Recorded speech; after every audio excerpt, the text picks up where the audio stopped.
we could please come to order, we shall begin.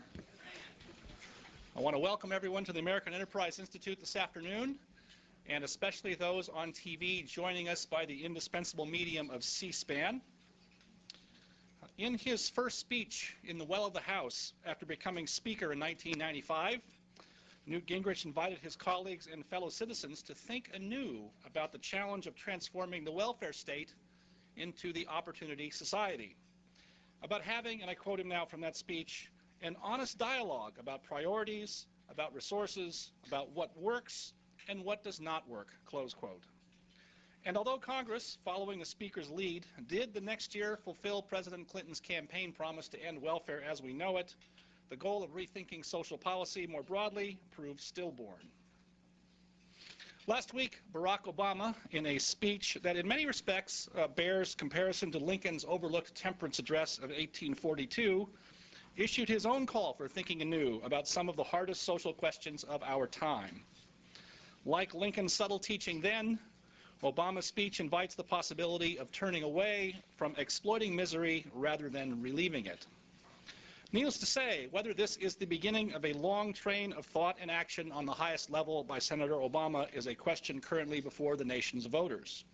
Today, however, Speaker Gingrich takes up Senator Obama's invitation and returns to the theme that was central to his first day wielding the gavel in the well of the House 13 years ago, and indeed to the theme of his first day as a member of the House 30 years ago. Please join me in giving a warm AEI welcome to Newt Gingrich.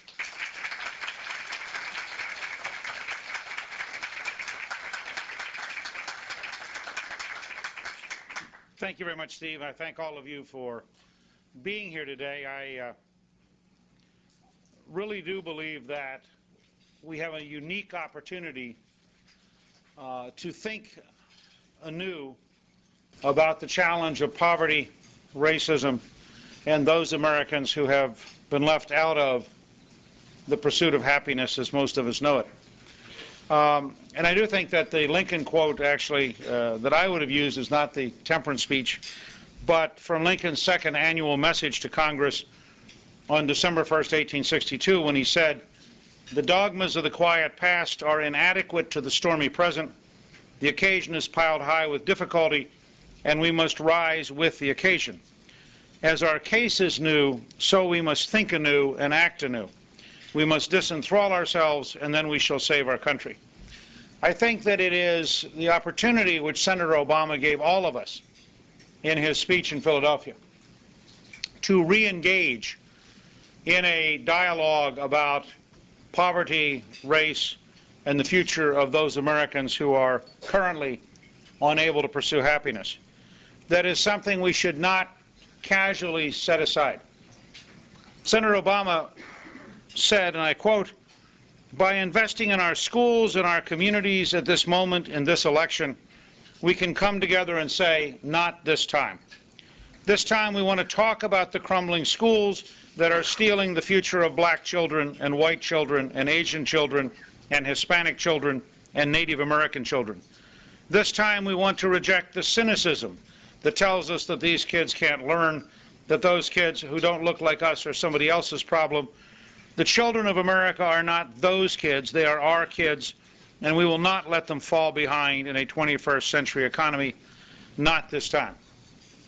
Let me suggest to all of you that if you set aside the normal partisanship and cynicism of politics, that's a very powerful paragraph and a paragraph worthy of response at the same level. That in fact we should set aside the cynicism. And I'm giving this speech today to take up this opportunity both to reject cynicism but also to suggest that we find real solutions. But to find real solutions, I would argue, we have to have real honesty and a serious dialogue in which unpleasant facts are put on the table and bold proposals are discussed. Senator Obama gave us a very courageous speech. We owe it to him and to the topic to take it very seriously and respond to the level of eloquence and systematic explanation that he gave us. He asks historic questions, and that is appropriate. And I want to make quite clear, and this may well be a disappointment to the more partisan and the more ideological. My speech today is not an answer to Senator Obama. It is not a refutation. Hopefully, it is the beginning of a genuine dialogue in which people of all backgrounds can come together to have a serious conversation about America's future. Let me start by talking about the concept of anger, because I do think there's an authenticity and legitimacy of anger by many groups in America. Senator Obama said in his speech, quote, that anger may not get expressed in public in front of white coworkers or white friends, but it does find voice in the barber shop or around the kitchen table. At times that anger is exploited by politicians to gin up votes along racial lines or to make up for a politician's own failings. That anger is not always productive. Indeed, all too often, it distracts attention from solving real problems. It keeps us from squarely facing our own complicity in our condition. I think that that's right, and I think that it's important to recognize that anger can be a source of energy to create a better future, in which case it's a very good thing. But if anger is a self-inflicted wound that limits us, it is a very bad and a very dangerous thing. And we have to be very careful about the role that anger plays in our culture. Tragically, what has happened is that cultural and political leaders have used anger as an excuse to avoid reality, as an excuse to avoid change, as an excuse to avoid accountability, because everything that is wrong is somehow somebody else's fault. Now, Senator Obama is right about the destructive impact of historic injustices and the anger they cause in different groups of Americans. And as a historian, of course, I agree with Faulkner. As quoted in Senator Obama's speech, the past isn't dead and buried. In fact, it isn't even past. In my own life, I was born in Harrisburg, Pennsylvania. I grew up in an integrated U.S. Army at Fort Riley, Kansas, in Orléans, France, and in Stuttgart, Germany. I did not encounter legal segregation until I was a junior in high school at Columbus, Georgia. Segregation was a horrible institution imposed by force by the state. It ruined the lives of people. It crippled their futures. It was a terrible injustice, and it is totally authentic to be angry about it. As Senator Obama notes, the legalized discrimination where blacks were prevented often through violence from owning property, or loans were not granted to African-American business owners, or black homeowners could not access FHA mortgages, or blacks were excluded from unions or the police force or fire departments, meant that black families could not amass any meaningful wealth to bequeath to future generations. Close quote. Anyone who thinks that there was not this destructive impact is simply not in touch with the reality of American history for African Americans. Other groups have reasons for anger. The Native Americans have a claim probably at least as great, if not greater, than African Americans. Japanese Americans went through a period of internment in World War II. Jewish Americans have a history which includes the Holocaust, but extends back before the Holocaust to pogroms in Russia, anti-Semitism in Poland, expulsion from Spain, and in the last 50 years, an unrelenting and virtually hysterical effort by their Arab neighbors to exterminate them in a way which no other group has experienced. So there are many groups that could find causes for anger. But I would go a step further. I would argue that as citizens of a country which asserted that we are all endowed by our Creator with certain inalienable rights, every American has things to be angry about. Simply ask yourself, if it was your daughter or son, if it was your granddaughter or grandson, trapped in some of the disastrous conditions of the very poor and very dispossessed in America, how angry would you be? Consider some examples. At the Rosebud Sioux Reservation in 2007, a population of 13,000, 144 young Native Americans tried to commit suicide, arguably the highest suicide rate in the United States. In 2006, the poverty rate in America was 12.3%.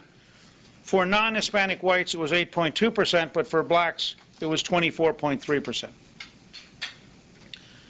In 2007, 46.8% of 12th graders admitted to taking some sort of illicit drug in their lifetime. 35.6% of 10th graders made the same admission. And in 2006, 29.9% of 8th graders, let me repeat this. Among 8th grade Americans, every 5th American child admitted to taking some sort of illicit drug. 1% of the American population, 3 million people, are in prison. That is more than the entire population of Washington, D.C., Baltimore, Atlanta, Detroit, and Denver combined. Now, how can you hear these things in a country that says we're endowed by our Creator with certain inalienable rights and not be angry? So I think angry should be a universal American feeling about those things that dissatisfy us and about a culture and a government which is failing. Consider homicides in our cities. In Philadelphia, in 2006, there were 406 murders. To give you a sense of the scale of this, there's an article called The War in West Philadelphia, written by Dr. John Pryor, who was an Iraq combat surgeon and an emergency room doctor in Philadelphia. This is what he said, quote, "In the swirl of screams and moving figures, my mind drifted to my recent experience in Iraq as an Army surgeon. There we dealt regularly with mass cows, or mass casualty situations. In Iraq, ironically, I found myself drawing on my experience as a civilian trauma surgeon each time mass cows would overrun the combat hospital. As 9 or 10 patients from a firefight rolled in, I sometimes caught myself saying, just like another Friday night in West Philadelphia. The wounds and nationalities of the patients are different, but the feelings of helplessness, despair, and loss are the same. In Iraq, soldiers die for freedom, for honor, for their country, and for their buddies. Here in Philadelphia, they die without honor, without purpose, for no country, for no one." Now, how can you hear that about your country and a great city and young people being killed and not have some sense of anger? You should have a sense of anger about problems not solved, conditions not improved, and people not helped. The question is, and here is where I think Senator Obama began to get a little off the mark, what do you do with the anger? We have to move from anger to courage, from blaming to solving. But if we want to save lives, instead of being angry about their loss, we have to have real courage. As Lincoln said, we have to think anew. There are principles for thinking anew. Real change requires real change. More than a slogan. It has to be a program. And the program has to be implemented. Albert Einstein said, doing more of what you're already doing and expecting a different result is a sign of insanity. I would argue that most politics and most government in America in the last 30 years has fully fit the Einsteinian model. We talk about change, and then we do more of what we're already doing. General Eisenhower said in World War II, when I can't solve a problem, I always make it bigger. I can never solve a problem by trying to make it smaller. But if I can make it big enough, I can often find a solution. And I'm going to suggest some very big solutions in the next few minutes. Franklin Delano Roosevelt, speaking at the depths of the Depression in his first inaugural in March 1933, said, quote, "This is preeminently the time to speak the truth, the whole truth, frankly and boldly. Nor need we shrink from honestly facing conditions in our country today. So first of all, let me assert my firm belief that the only thing we have to fear is fear itself, nameless, unreasoning, unjustified terror which paralyzes needed efforts to convert retreat into advance. In every dark hour of our national life, a leadership of frankness and of vigor has met with that understanding and support of the people themselves, which is essential to victory." John F. Kennedy, in his inaugural in 1961, pointed out why we should be concerned about the loss of any young American. He said, quote, "Every single life is important because we are all endowed by God." He went on to say, "The same revolutionary beliefs for which our forebears fought are still at issue around the globe, the belief that the rights of man come not from the generosity of the state, but from the hand of God." And that's in part why Callista and I did the DVD on Rediscovering God in America, which uses this very quote to remind us that before the counterculture, before secularism, before we had an elite dominating our system, even liberal Democrats like Franklin Delano Roosevelt and John F. Kennedy understood, if you don't believe you're endowed by God and if you don't act that way, you can hardly live out the American process. Kennedy also had a sense of being fixed on solving things. He said, quote, "Our task is not to fix the blame for the past, but to fix the course for the future." And I want to repeat this because I think it's the greatest challenge that Senator Obama and his friends have. Our task is not to fix the blame for the past, but to fix the course for the future. Now, in order to fix that course for the future, I'm going to pick up on a specific phrase from Ronald Reagan's first great national speech in October of 1964, A Time for Choosing. He said, quote, "I am going to talk of controversial things."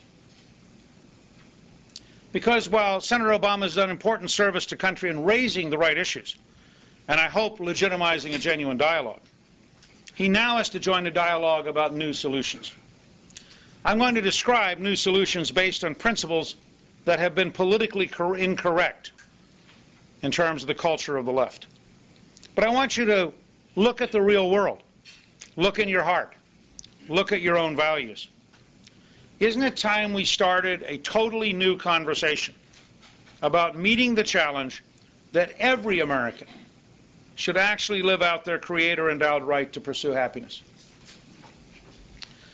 Let me make the key case for boldness. And I think this is a great national debate we need, and it's a debate which I would hope Senator Obama would be prepared to engage in. The greatest case for boldness and new solutions is that the current system is destroying people. This is not a choice between a productive, effective system and improvement. This is a choice between an utter disaster with enormous, profound human consequence and the need for new thinking, new ideas, and new solutions. Our choice is, how many 8th graders will take up drugs instead of math and science? How many 13-year-olds in Dallas will become madams before they have an honest job? How many young African Americans will be killed or sent to prison? So when we talk about bold ideas, it is in the context of human disasters right here in America, reported in your news every day. And the next time you hear these disasters, ask yourself, to what extent is this the cost of bad culture and bad government? We speak here after 25 years of failure to fix the problems. April 26th will be the 25th anniversary of A Nation at Risk, a report on education in the United States. Here's what that report said, quote, "If an unfriendly foreign power had attempted to impose on America the mediocre educational performance that exists today, we might well have viewed it as an act of war. As it stands, we have allowed this to happen to ourselves. We have even squandered the gains in student achievement made in the wake of the Sputnik challenge. Moreover, we have dismantled essential support systems which help make those gains possible.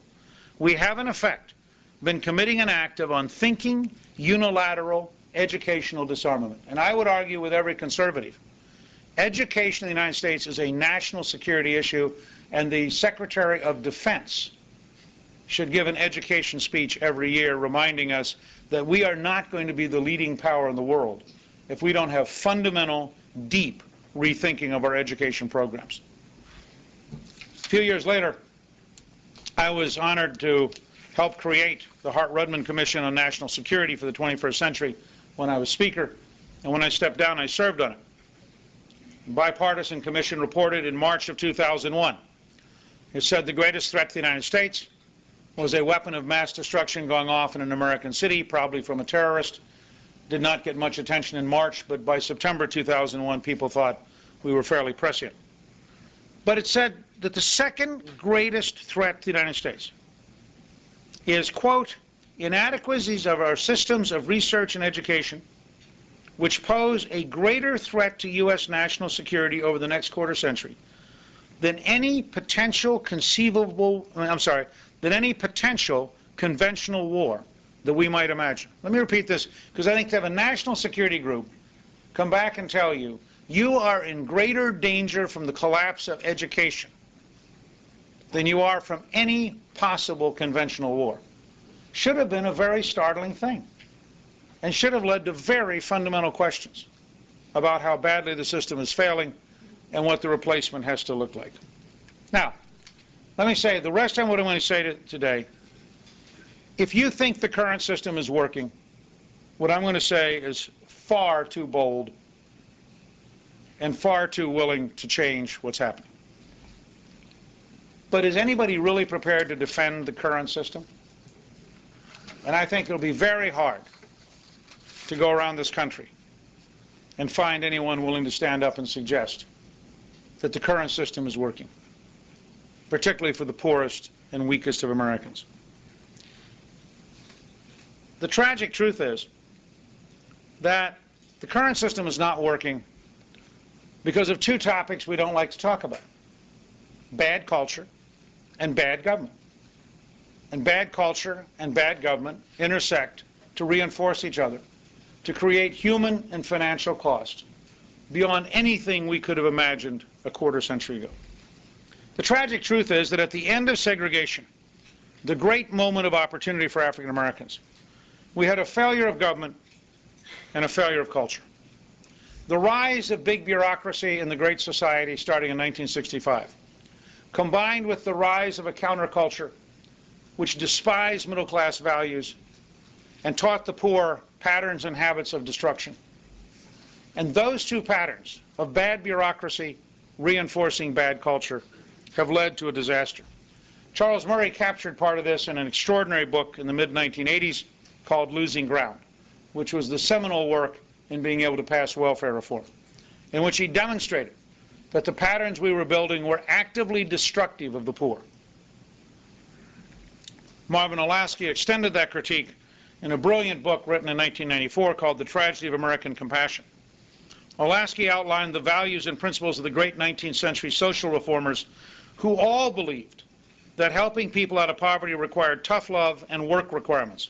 He cited reformer after reformer who condemned the compassionate wealthy, who wanted to give people something for nothing. These people were convinced that giving away money, the reformers of the 19th century, were convinced that giving away money subsidized bad behavior and encouraged people to remain dependent, and in many cases to remain addicted to drugs and to alcohol. The modern redistributionist model of bureaucratic welfare was an outgrowth of a leftist social critique of society, according to Olasky. He documented the leftist desire to create a right to money without effort. He cited advocate after advocate on the 20th century left who insisted that a large underclass of permanently poor people was acceptable, and that it was cultural imperialism to insist that they acquire habits of discipline and self-management in order to lead full lives as independently productive citizens. The tragedy of American compassion made clear that the fight over welfare reform was at its heart a cultural and moral fight over the nature of being American and the requirements of a full and healthy citizenship. Understood on those terms, the existing welfare system was indefensible as bad government and bad culture. It was bad government and bad culture combined in a way that crippled the lives of people. In 1996, we reformed the welfare system, but we did not change the cultural values which were destroying opportunities and crippling lives, nor did we uproot the destructive institutions of bad government in education, urban bureaucracy, and tax policy. The bad cultural signals are routine. They're pervasive in the mass media. They surround us. They're in songs, they're on television, they're in radio, and they are really destructive of sound behavior and of the opportunity to get out of poverty. You don't have a community that creates wealth, that ends up prosperous and safe, and gives kids a better future, if everyone is taught to stand around demanding that somebody else pay for everything. And this is a core challenge. Should this be a country in which every person learns to work, every person learns to save, every person learns to have a better future, and, by the way, is therefore responsible for working, saving, and creating a better future? Or is this a country where you shouldn't have to do all those things because it's too hard, and someone should take care of you? In which case the question becomes, who's the someone? And why do you think they'll stay here? It's a fundamental question, and you'll see in just a moment the scale of the disaster. This failure to take into account the realities of economics and to focus on creating a culture of productivity and prosperity can have devastating results. Paul Johnson, in his great History of the 20th Century, Modern Times, said the great tragedy of post-colonial Africa is that the activists brought socialism to Africa and it has failed totally. And this is one of the great tragedies. When people talk about helping Africa, they don't want to talk about the cultural reality that really bad values combined with really bad government destroy things. Zimbabwe is not collapsing because of racism. Zimbabwe is collapsing because a kleptocratic dictator is destroying the potential for wealth and destroying the potential for investment and destroying the potential for jobs, and in the process he is ruining the lives of people. This is a core challenge about the modern world. Are these problems caused by the failure of culture and the failure of government, or are they caused by somebody else doing bad things to us? And this is a fundamental analytical question with virtually every element of poverty across the entire planet.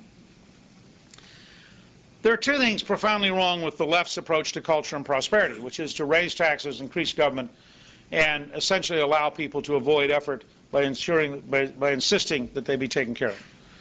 The first is, if your ethnic group is poor, the number one thing you want them to do is go into business, because that's where they'll create wealth. And when they create wealth, they'll hire their relatives and they'll hire their neighbors. And a generation of entrepreneurs can mop up poverty at a rate no bureaucracy can imagine. And yet nowhere among current left-wing critiques of America, and nowhere among those who most publicly spend time worrying about the poor, do you hear a constant drumbeat that says, let's try to turn every young person into an entrepreneur. Let's try to teach them how to create a business. Let's try to help them grow as rapidly as possible. Let's see if they can't bring wealth into the community by earning it. And in the process, they will mop up the poverty by the act of hiring everybody they went to school with. Now, this has worked for every ethnic group that has risen in American history, including, by the way, genuine African Americans who come from Africa, or Caribbean African Americans who come from the Caribbean. As long as you focus on earning a living in America and you focus on being prudent, you rise. People have risen whether they were Jewish, Irish, Italian, Greek, Turkish, Chinese, Korean, Vietnamese, Indian, Pakistani. It's astonishing in America how many groups rise. But they rise by learning the rules of rising. And the first rule is to make business and the development of wealth and the creation of economic opportunity more important than politics, and to focus resources on encouraging people to go into business, not bureaucracy. The second great ground rule is simple. In a healthy society, you want the smallest possible tax rate because you want the maximum resources with people who know how to create jobs. And the choice is simple. Do you make the politician and the bureaucrat more powerful by giving them more money, or do you make the job creator more effective by letting them have the money? But does anyone seriously want to argue that the bureaucrat is more likely to create the next million jobs than the entrepreneur? Very few Americans believe this. And yet it's the base of much of our current politics. So this question about the critique is important. And I'd suggest to you, by the way, there are plenty of factual bases for this. If you go back and look, in 1960, South Korea and Ghana had the same per capita income. Today, South Korea is the 11th wealthiest country in the world with a high-tech base of its industrial sector in the world market. 40 years ago, the leading export of Ireland was its children because they had no jobs. Ireland adopted a low-tax 12.5% corporate rate, very rigorous rule of law, investment in education and in infrastructure, and today Ireland has a higher per capita income than Germany, although they're in danger of messing it up by raising taxes and creating new work rules. But today, there are 50,000 guest workers from Eastern Europe working in Ireland because they have a labor shortage.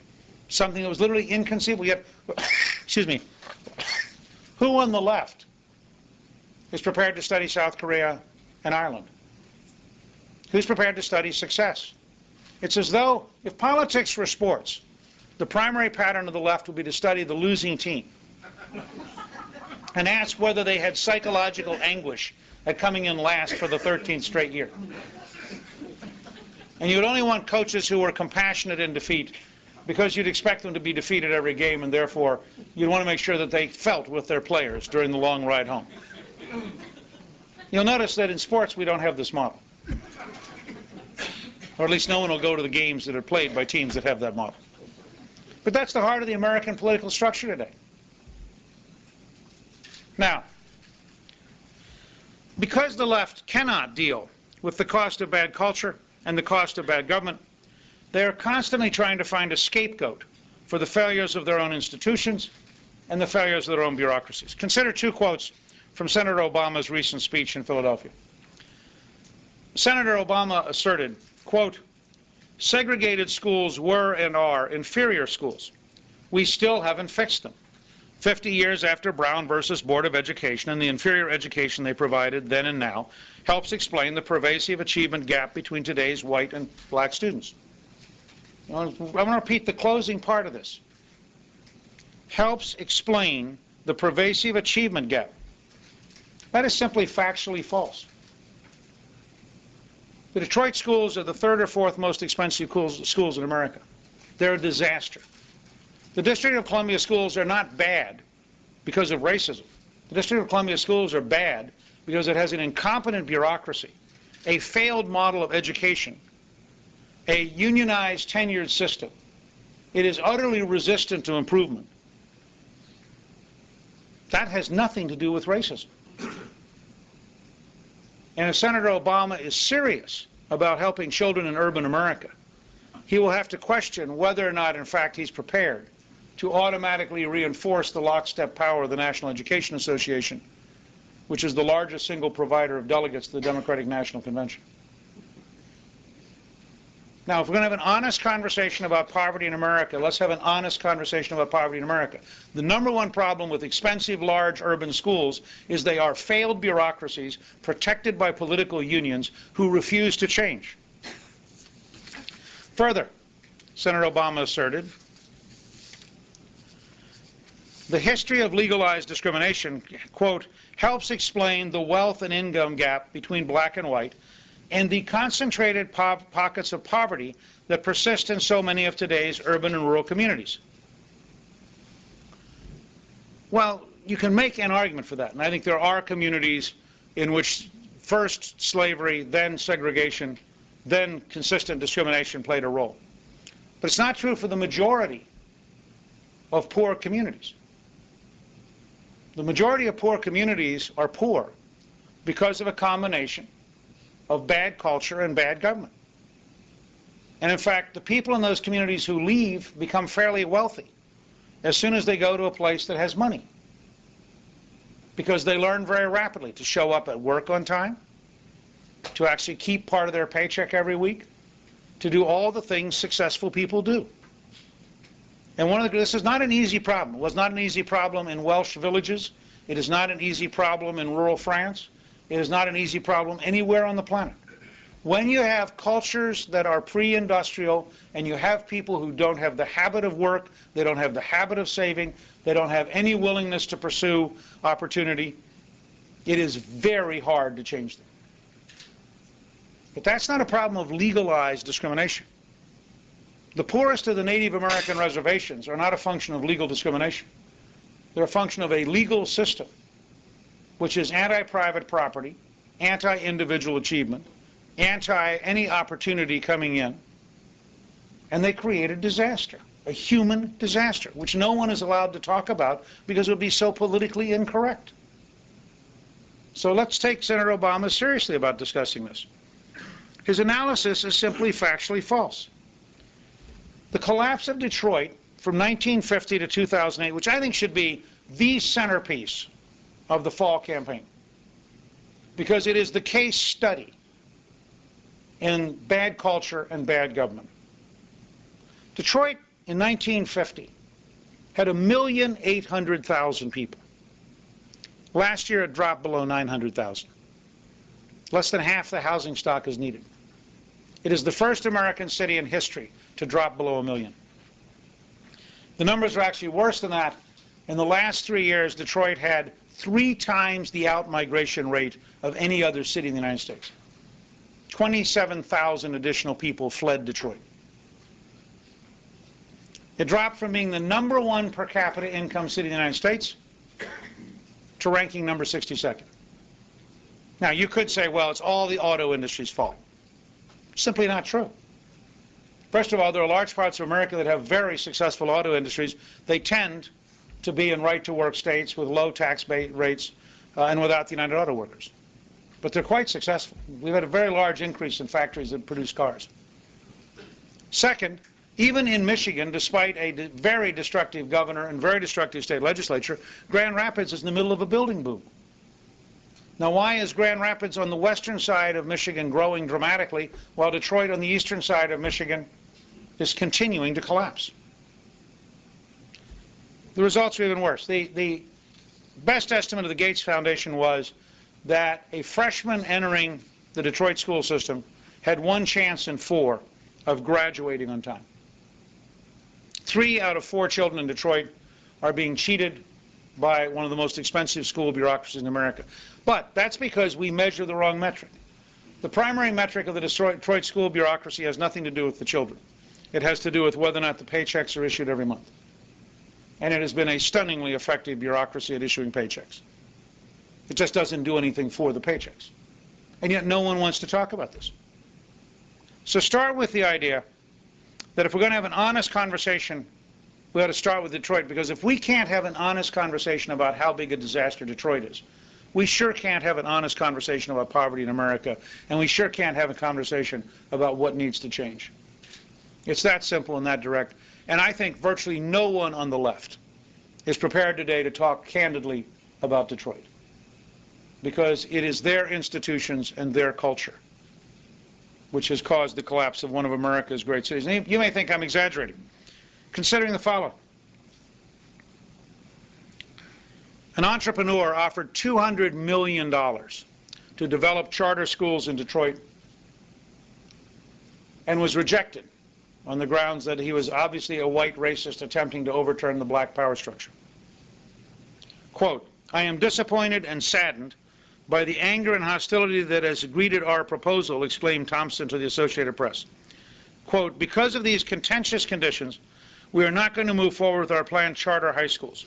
Our proposal to build a number of new, very small charter high schools in Detroit was intended to increase options for Detroit parents and children. The proposal was meant to be for kids and not against anyone in any institution." Now, what does it tell you about pathology? When you can have a system failing, and remember, if you're an African-American male and you drop out of high school, you face a 73% unemployment rate in your 20s and a 60% chance of going to jail. And you have to ask yourself, by what moral authority did the Detroit school bureaucracy block $200 million from saving young men from going to jail, from giving them an opportunity to go to college, from offering them hope? And why did no one speak out against it? Now, there are policies that can work dramatically. I agree with Senator Obama. He said, quote, "A lack of economic opportunity among black men and the shame and frustration that came from not being able to provide for one's family contributed to the erosion of black families, a problem that welfare policies for many years may have worsened." Close quote. He would be shocked to discover that he just paraphrased Charles Murray's Losing Ground. But he's right. The welfare policies we had were a disaster. I'm very proud to have been part of the group that passed welfare reform. We stood on Ronald Reagan's shoulders. He first proposed it in 1966 when he ran for governor. He first described it as government policy in his inaugural in 1967. He signed the first workfare experiment with the Nixon administration in 1970. When we passed welfare reform, here are some of the consequences. During the late 1990s, employment of never-married mothers increased by nearly 50%, of single mothers who are high school dropouts by 66%, and of young single mothers ages 18 to 24 by nearly 100%. The child poverty rate fell from 20.8% in 1995 to 17.8% in 2004, lifting 1.6 million children out of poverty. The poverty rate among black children fell from 41.5% in 1995 to 32.9% in 2004. A stark contrast from the period 1971 to 1995, when this poverty level had not changed much. The poverty rate also fell from 53.1% to 39.8% for children from single mother families. I'm just giving you a framework of how big the difference was. Welfare caseloads began to decline in earnest after 1996 and have fallen by 56% since then. Now, I think it is clear that the right policies make a huge difference. So I want to talk about the right policies, and I want to give you an outline of the scale of change we need. But I do want to re-emphasize the importance of culture. Oprah Winfrey's done many powerful and important things. And she is a remarkable figure who brings many Americans together. And her program emphasizes self-help and the opportunity you have to have a better future. But here's what she said. When she was asked by Newsweek why she went to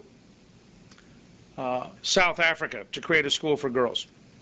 She said, quote, she doesn't think that American students, who unlike Africans go to school free of charge, appreciate what they have. I became so frustrated with visiting inner city schools that I just stopped going. The sense that you need to learn just isn't there. If you ask the kids what they want or need, they will say an iPod or some sneakers. In South Africa, they don't ask for money or toys. They ask for uniforms so they can go to school. Now, this is a cultural problem. And I want to start with that. Because unless we understand that if you want to replace a world of poverty with a world of prosperity, it begins with fundamental cultural change. And if you want to reinforce that cultural change, you want to design government policies that reward the right behaviors and make it expensive to have the wrong behaviors. This is not complicated, but I want to repeat it. The first step is to decide what the culture is you want, and if you want a culture of prosperity, you have to establish the values of that culture. You then have to redesign government so it is rewarding those who follow the culture of prosperity and making it expensive for those who, in fact, are determined to reject being part of the world of prosperity. Because you want to send signals that say, this is the right way to go, this is the wrong way to go. This is the heart of how healthy societies operate. It's what Bill Cosby, in many ways, has been trying to say both in his speeches and in his recent book. Now, we should realize that we're dealing with a 43-year experience. The Great Society began in 1965. The Kerner Commission reported in 1968, and virtually every one of its recommendations was wrong. The fact is that we don't need a big government, big bureaucracy model. We need a model which maximizes personal effort and maximizes people being engaged. I want to very briefly describe a series of changes. But before you decide these changes are too bold, I want you to remember, you live in a country today where every fourth teenage girl has a sexually transmitted disease, and that number is over 50% in the black community. Where Detroit has decayed from 1,800,000 to under 900,000, and from first in per capita income to 62nd. Where from July 2006 to July 2007, Detroit had 27,000 people moving out of the city. In that setting, I also want you to remember among Native Americans that American Indian and Alaska Native youth, 15 to 24 years old, are committing suicide at a rate more than 3 times the national average. Just think about the grimness of these facts. We need bold, courageous solutions that dare to be politically incorrect. Senator Obama quoted Faulkner, but he would have done better to have quoted more from Faulkner, especially Faulkner's 1950 Nobel Prize acceptance speech. Senator Faulkner at that point describes the importance of faith and the importance of optimism. He says, the poet's, the writer's duty is to write about these things. It is his privilege to help man endure by lifting his heart, by reminding him of the courage and honor and hope and pride and compassion and pity and sacrifice which have been the glory of his past. The poet's voice need not merely be the record of man, it can be one of the props, the pillars to help him endure and prevail. So how do we endure and prevail? There are 7 areas. stopping crime and ensuring public safety, replacing the destructive culture of adolescence with a return to young adulthood, creating a new dynamic of jobs, health, and wealth creation for all Americans, using modern technology and modern science to turn disabilities into capabilities, replacing cities of poverty with cities of prosperity, ensuring true happiness, true citizenship and a real right to pursue happiness for all Native Americans, and creating a 21st century system of law enforcement and appropriate punishment with a decisively new model of prisons. Let me just describe these very briefly. First, I think it is very important to recognize, and this is one of the most frustrating things about modern public life, we have an absolute verifiable model of minimizing crime. It's not a mystery. It's not a secret. It is what Giuliani and Bratton did in New York starting in 1993. New York City today is 75% safer, has 75% less crime than in 1993. Now we know it's a system because Chief Bratton took that model, went to Los Angeles, and Los Angeles is today the second safest city in the United States. Los Angeles' murder rate last year declined to a point where it was in fact the same as in 1970. If you look at the difference in the murder rate per 1,000 people between Philadelphia and New York, it's breathtaking. And yet, where are the leaders saying, what should we learn from this? How do we transfer this to our city? What do we do to save lives? It's all available. You can read Giuliani's leadership. You can read Bratton's turnaround. You can read Michael Lewis's Moneyball. You can talk with Dennis Smith at New York University. This is a definable, practical system of running government. First Giuliani and then Bloomberg extended it beyond crime, making New York arguably one of the best managed cities in America today. And yet, there's remarkably little migration because the rest of the country, the politicians just say, but that would be changed. That would make somebody mad. That would upset the bureaucrats. And it does upset the bureaucrats. When Giuliani and Bratton imposed, and they imposed, the computer statistic model of metrics on the New York Police Department, in the first year, 3 out of every 4 precinct captains resigned or retired. That's how big the change was, because it was real change. So first of all, I would argue the amount of unnecessary crime we tolerate in America is breathtaking, and if every American city was as safe as New York, the number of people who'd be alive next year, who will be killed this year, would be stunning. And it's important for 2 reasons. First of all, public safety is the heart from which everything else grows. If you're not going to be safe, you're not going to invest, you're not going to create jobs, you're not going to increase property values. And so safety really matters. It is at the heart of a healthy society. But there's a second reason. This is a systematic, manageable approach, which is the model that says the right policies, the right culture, the right leadership, the world changes.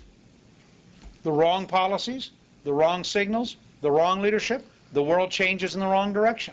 And you've got to have an honest national conversation. You want more poverty? You want to make the whole country resemble Detroit? We can. Or do you want to make the whole country prosperous, safe, and with an opportunity for everyone to have the highest quality of life? Fundamentally different issues.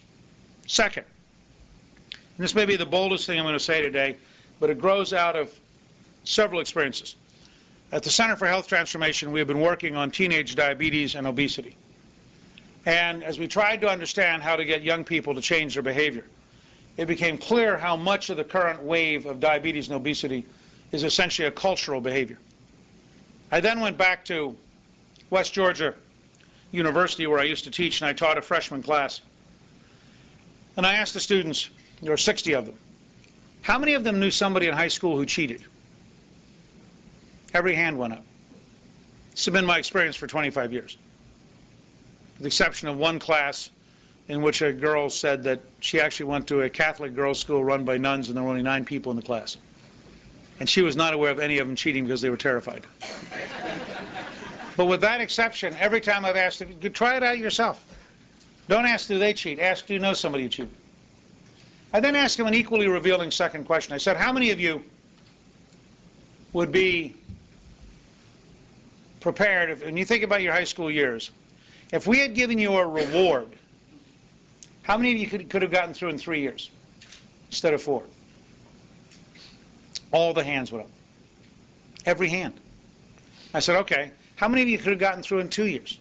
Half the hands went up. I finally said, how many of you could have gotten through in 1 year? And a student at the back of the room yelled, how big is the reward? Now, here's my proposition.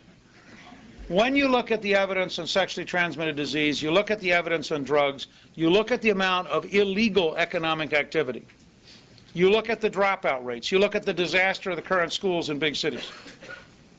I want to propose to you that adolescence is a failed 19th century idea. It was an experiment designed to keep middle-class kids out of factories and out of coal mines, and its long-run effect is a disaster. And it's a disaster for the following reason. Prior to the middle of the 19th century, people were either children or they were young adults. The average age of going to Princeton in the Revolutionary War was 13. Benjamin Franklin left home in Boston at 13 and was apprenticed to his uncle in Philadelphia and did real work. And you were treated with dignity. You were expected actually to be a young adult. And you were expected to learn from adults. Now we've invented this middle zone where kids are bored, trapped in mindless bureaucracies, cheat routinely, and end up hanging out, watching junk television, doing drugs, and having sex. Now, these are not the best years of their lives. In fact, I've recently made a habit when I talk with very successful people to ask the following question. You can try this out. I tell people who are first generation economically successful, I say to them, when did you first go to work? How much did you earn, and what did you learn? I had dinner last week with a first-generation billionaire in biotech who had his first job at 9, selling greeting cards door to door. He was cute, people bought the cards. He thought it was a great deal. I talked recently with a real estate developer in Atlanta whose first job was at 12, selling newspapers. By 14, he had 4 other kids working for him. And he learned how to be in business. So here's one of my proposals. I would like to propose that we adopt as an experiment, I'm recognizing it's an experiment, that if you work part-time or full-time at 14 through 16 years of age, that there be no taxes of any kind. You get 100% of what you earn as take-home pay. And the reason's simple. I want to send a signal in Dallas, Texas, if you're 13 and you need money, get an honest job, don't become a madam. I want to send a signal in Philadelphia, don't become a drug dealer. I want to send a signal that we don't want you sitting around on the street corner talking with your friends doing nothing for 5 years after you drop out of a failed school bureaucracy. We want you actively engaged. Second, I would propose that we fundamentally redesign learning in America around an achievement base in which if you can get out earlier and better, we reward you. What if every year you could get out earlier than 12 years became an automatic grant of scholarship to reduce the cost of, this would by the way be vastly bigger money than Senator Obama's $4,000 if you agree to national service. But we just said we'll take the entire cost of your senior year and give it to you as a scholarship if you can graduate in 3 years. We'll take the entire cost of your junior and senior year if you can graduate in 2 years. And by the way, if you can do calculus at 11 or 12, we'll have the National Science Foundation call you because frankly, we're not keeping up with the Chinese right now and we need the help. And so instead of saying, you know, be bored, because the state curriculum says this morning is boredom morning, we'd say learn as fast as you can, 365 days a year, and reward learning. It'd be a fundamentally different model. I work with Jim Lair, who's a great sports psychologist who has a model in which he talks about engagement. And I said to him one day, how do you describe modern schools? He said they are systems of disengagement. They teach young people to be disengaged and to be dull and to not be pursuing happiness. Now think about that level of critique. I happen to think it's, by the way, exactly right. This requires a fundamentally new approach to how we think about learning in America. Third, the way you create a new dynamic of jobs, health, and wealth creation for all Americans is not complicated, it's just unacceptable on the left. The fact is, everywhere on the planet that people have low tax, limited regulation, limited litigation models, jobs spring up. And it's very important. I mean, the left has this notion that we can somehow browbeat and punish businesses so they don't send jobs overseas. There's an article in this morning's paper about the head of AT&T pointing out that they have for 3 years had a goal of creating 5,000 service jobs in the U.S., and they have so far only been able to find 1,700 people to fill them. because the schools are so bad, the dropout rates are so bad, that they literally can't fill the jobs. Now, they're not going to go broke. In the absence of Detroit getting its act together, they're not going to open the next factory in Detroit. In the absence of our school systems being fundamentally improved, they're not going to be here. And when you can pay 12.5% in Ireland, or 35% federal income tax plus whatever your state tax is, people aren't going to make the decision to put their assets in the United States. I believe we can compete with China and India, but I believe to compete with China and India, you have to have fundamental overhaul of the tax system. You have to go to you probably have to abolish the capital gains tax. You certainly ought to compete with Ireland with a 12.5% corporate tax rate. You should probably have 100% expensing so people replace their factory equipment every year. But if we want to have a serious conversation about what would it take to compete with China and India, that would be a good national dialogue. It just wouldn't fit any of the current political rhetoric. The current political rhetoric will move us closer to Detroit as the model for the whole country. It'll raise taxes, drive out businesses, dry up jobs, slow entrepreneurship, and convince brilliant foreigners not to come to the U.S. because this won't be the best place to create jobs and wealth. And if you want to create a country that's as dynamic as we are at our best, if Silicon Valley is your future rather than Detroit, then you want to maximize entrepreneurship, maximize education, have as many H-1 and H-2B visas as you need in order to bring smart people here, and you want to maximize the creation of really high-value jobs for everybody. But the Palo Alto model is not the Detroit model. And we need to decide which future do we like better, because you can't have both of them. Fourth, we have enormous opportunities to fundamentally rethink disability in America. There are millions of Americans, from workman's comp to birth defects to people who have car wrecks, who could lead dramatically better and fuller lives with a capital investment, information technology, modern capability approach. And I really think we need to fundamentally reapproach how we think about disabilities. And I don't think you can talk about every American pursuing happiness if we don't, in fact, do something dramatic to fundamentally rethink the entire way we approach disabilities in America. Fifth, I favor going back to something Congressman Jack Kemp pioneered in the late 1970s for big cities. I think we should save Detroit, not just talk about it. And to save Detroit, you need a contract where they dramatically shrink the government, they dramatically lower taxes, they become pro-new business moving in rather than anti. They enforce the rule of law by using a Giuliani-style police system. They fundamentally replace the current failed education system, so it's good to move there because your kids can actually get a good education. And in that kind of a setting, with that kind of a contract for local reform, I think we should have very dramatic opportunity zones. And I would be prepared to say that we ought to make it possible for all investment in Detroit, if they were prepared to adopt that level of local change, that for the next 10 years you'd have a tax-free zone to invest in that would create an Ireland kind of effect, and that would increase the wealth of Detroit radically, increase the housing value of the current homeowners, and return Detroit to being one of the great cities of this country. But it has to be a dual change. It has to be a change in the local and state government as well as a change in the federal government, because if all you do is create a tax zone without these fundamental local changes, it will not work.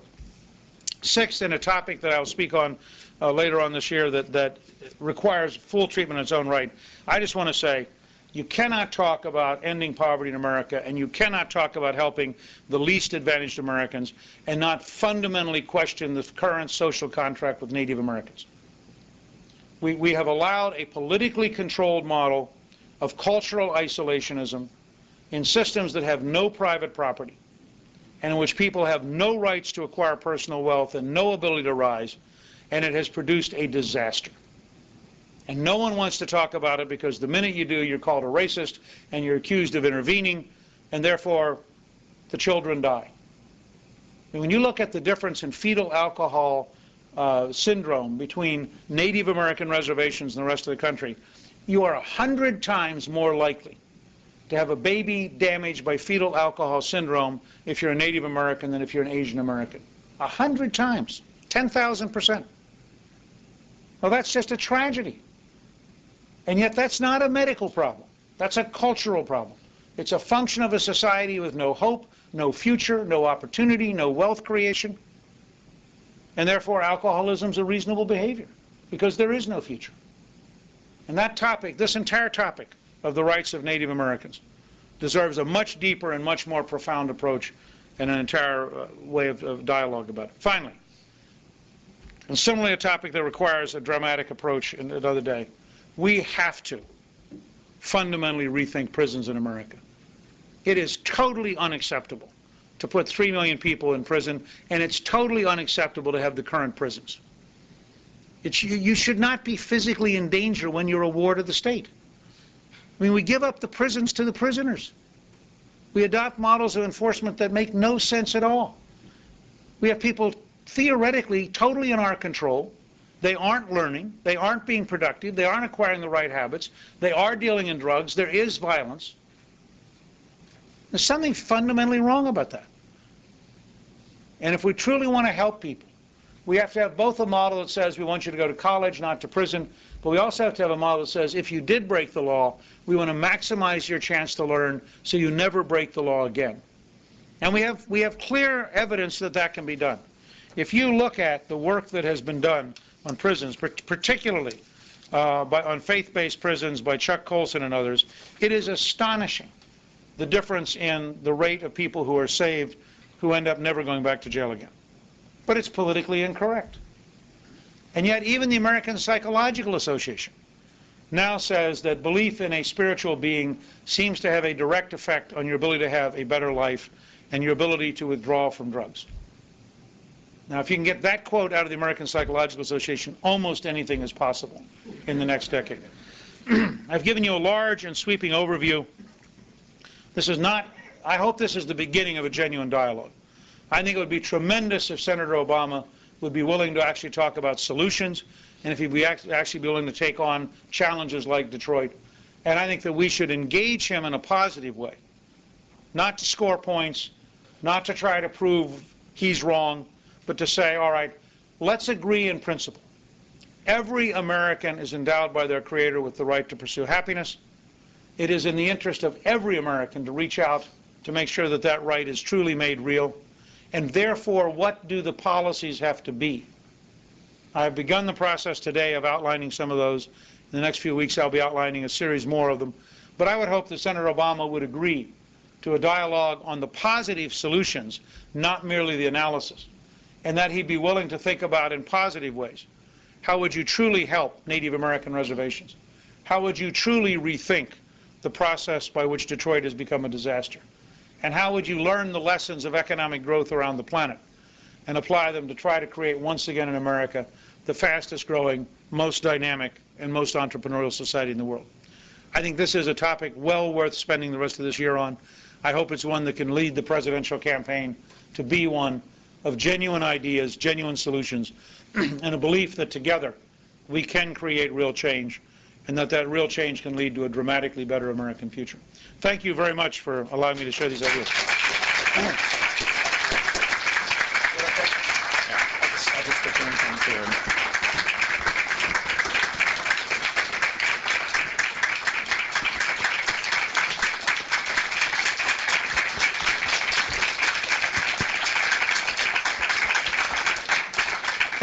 Thank you very much, ladies and gentlemen. Thank you, Mr. Speaker. We have come to the end of our scheduled hour, and I do not wish to impinge on C-SPAN's schedule any further than we already have. So we will formally adjourn here, but the Speaker will be around for a few minutes, I'm sure, for a bit of casual conversation. On behalf of AEI, thank you all. Thank you, Mr. Speaker, and we're adjourned.